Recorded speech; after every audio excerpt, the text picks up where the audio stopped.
Hello there, YouTube family. It's me, Amerlis. I'm coming with an update to one of my videos on my surgeon. As you know, some of you might have seen my video talking about I had some bad news about my surgeon, and so I've been taking care of that.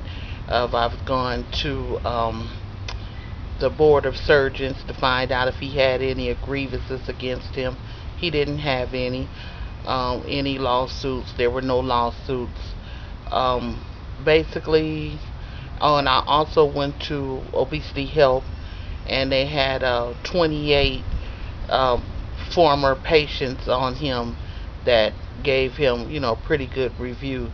But what I found out from talking to some of the patients or whatever, that it seems that Dr. Klein just doesn't have a bedside manner, so that's kind of weighing against him.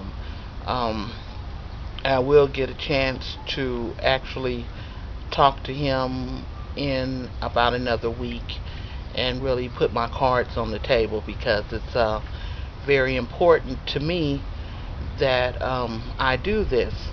But I want to give you a little background on why it's so important that I get to the bottom of this before I go forward with Dr. Klein, and also give you a background on my relationship with God and why I feel that this is so important.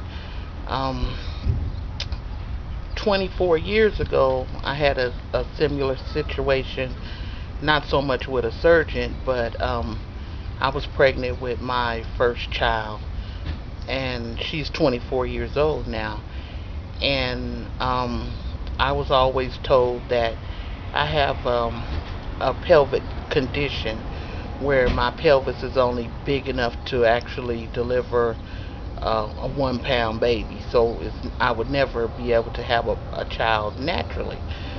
But it's kind of like some doctors, they have this ego thing where they feel like, they know everything and they won't listen to the patient.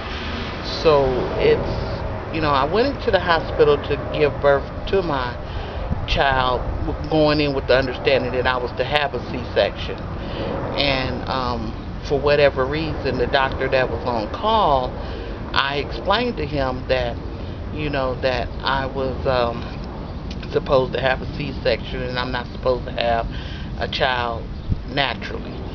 But he took it upon himself to override the decision, and saying that he felt that, with it being my first child, that I was scared to go through childbirth and all of this, and he decides that he's gonna let me go through labor. So, make a long story short, he had the nurse to come in and give me potassium and started labor procedures. So I'm in labor, and it's going really, it's really going bad. It's going downhill actually.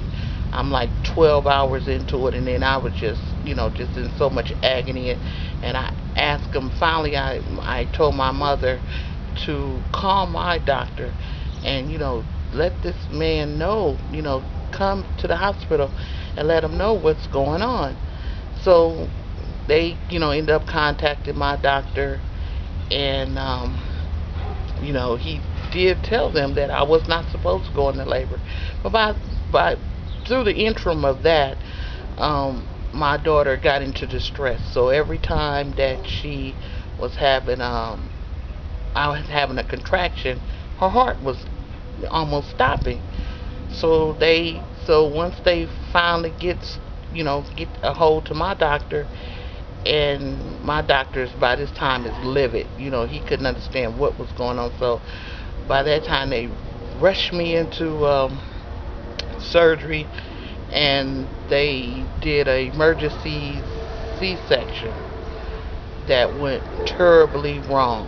When I say terribly wrong, um, apparently they got in and they ruptured my uterus, and my heart stopped.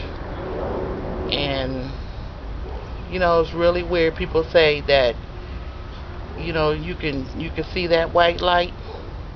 Well, this is where my relationship with God came in. That I actually could hear them saying, you know, give me the paddles. I could hear all of the machines, and I can hear them saying, we're losing her. We're losing her. And I remember telling God, I said, "Oh God," I said, if you let me see my child, I will follow you all the days of my life."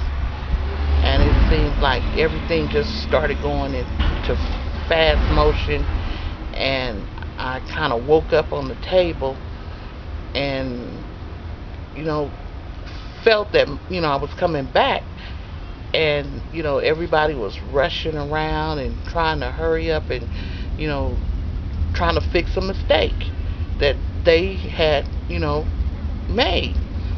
So after all said and done, I ended up being in the hospital for 3 months. And then it makes you wonder, how much are you really worth? I'm saying dollar wise. Because these doctors and nurses did never disclose to me about what had actually happened. And I didn't find this out even until years later, when like I said, I was in the hospital for over 3 months. At one point, I even had a doctor to come in and tell me that I need to get my affairs in order, because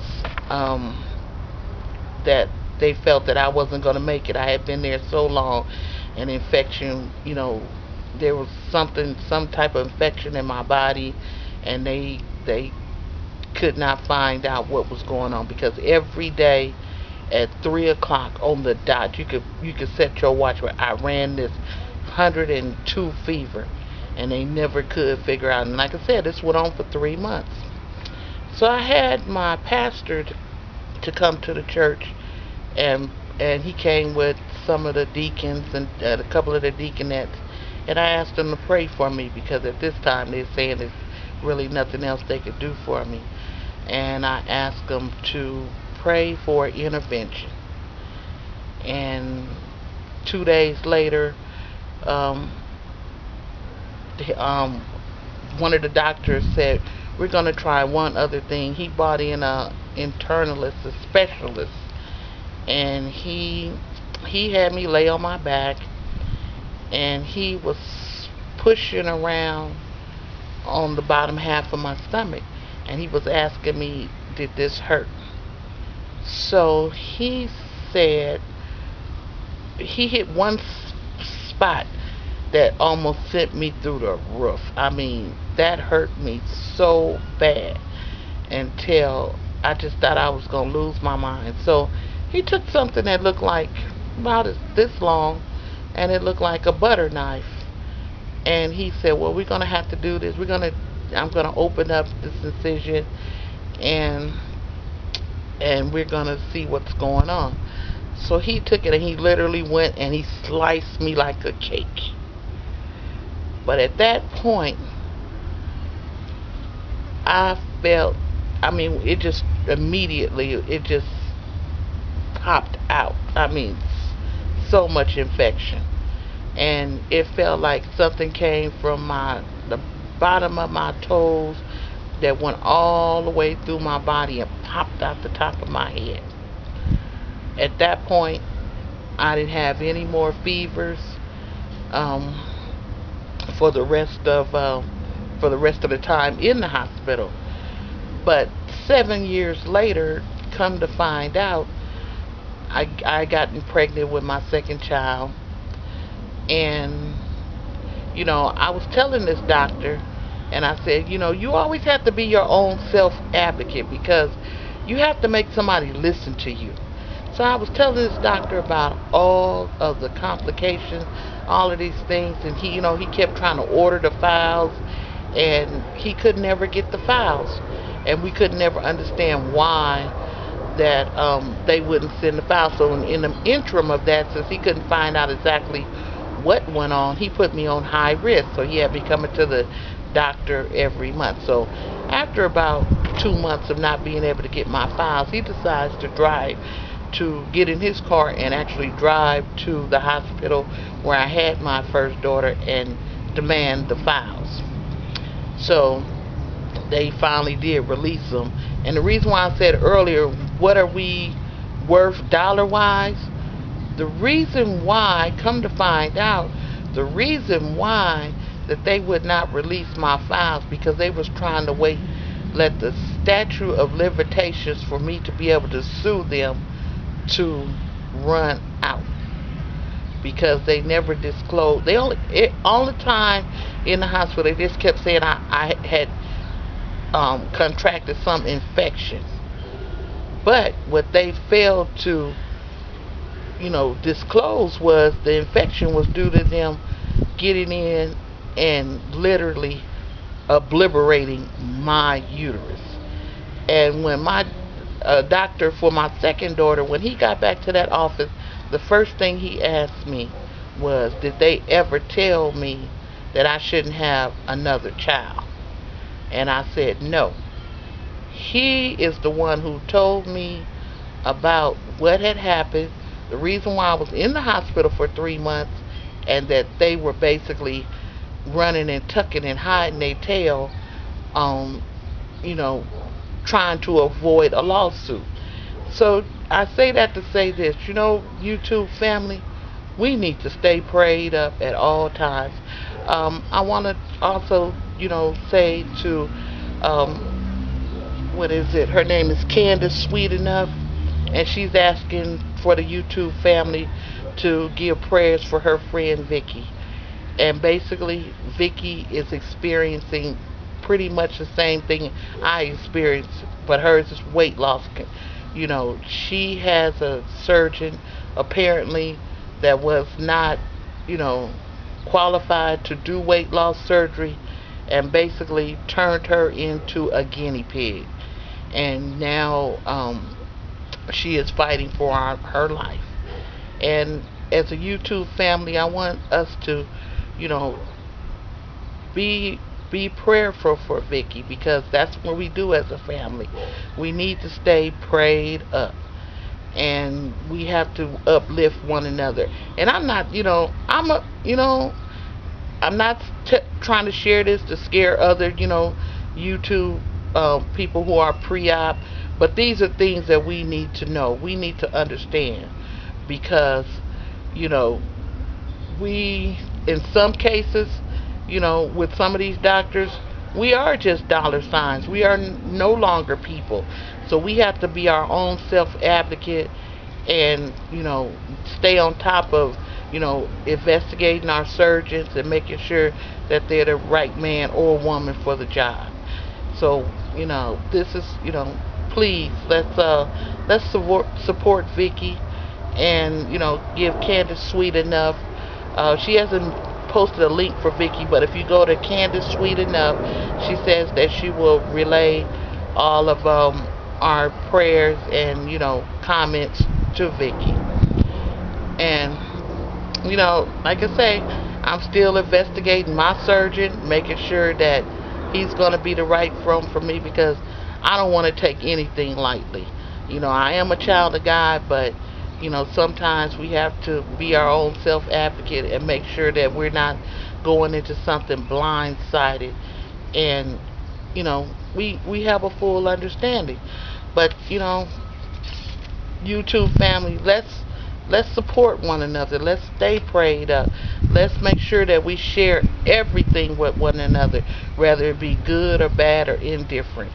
And I think we're all become stronger, more educated, more, we'll have a better understanding from other people's, what's really going on and which way that we should really follow. And I want to thank you all for all the support that I gave when I posted my other video on, I'm having problems with my surgeon. There was a lot of, positive, feed, and I did take some people's advice, and I jumped on some of the things that were said to me, and I, took it at face value, and I'm moving on.